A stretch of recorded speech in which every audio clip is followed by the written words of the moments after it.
তো আমরা যে জায়গায় আছি যে আইল্যান্ডে সো তো এটা হলো মালদ্বীপ।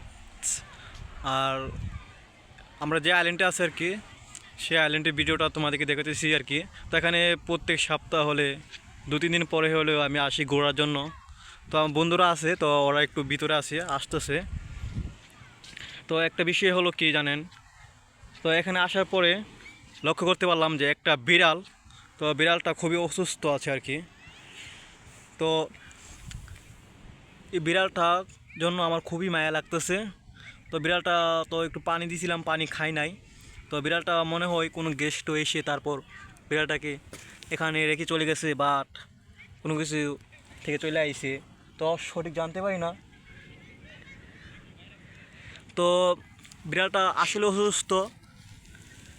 তো ওকে মানে এই যে মুখ টুক একবারে শুকিয়ে গেছে, খায় না কয়েকদিন যাবত মনে হয়। তো বিড়ালটা মানে একবারে ক্লান্ত হয়ে তারপর এখানে শুয়ে রয়েছে। তো বুঝতেছি না এখন বিড়ালটা কী করব। তো এখানে তো আমরা মানে কোনো কিছু নাই যে বিড়াল পালার মতন। তো আমরা এখানে বাইরে তো কাজের জন্য আইছি, তো আমরা এখানে তো বিড়াল পালার সময় নাই। তো গাইস তোমরাই বলো এখন কি করা যায় বিড়ালটাকে। তো এই আইল্যান্ডে আছে, আর ওই সামনে দেখতে পারতেছো আমার 2টা বন্ধু। তো গাইস আজকের মতন এই পর্যন্তই, পরবর্তীতে আবার দেখা হইতে শীঘ্রই। তো গাইস ভালো থাকবে, সুস্থ থাকবে, আল্লাহ হাফেজ।